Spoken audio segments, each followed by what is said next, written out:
శ్రీ కొణిదల పవన్ కళ్యాణ్.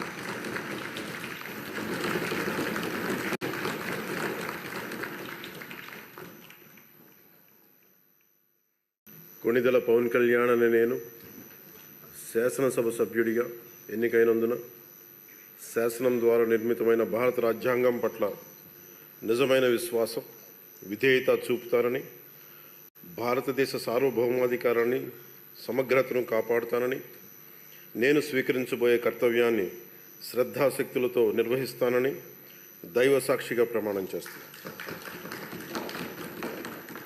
ఆంధ్రప్రదేశ్ శాసనసభ సభ్యుడైన కొణిదల్ పవన్ కళ్యాణ్ అనే నేను సభా నియమాలకు కట్టుబడి ఉంటానని, వాటిని అనుసరిస్తానని, సభా మర్యాదలను పాటిస్తానని, సాంప్రదాయాలను గౌరవిస్తానని దైవ సాక్షిగా ప్రమాణం చేస్తున్నాను.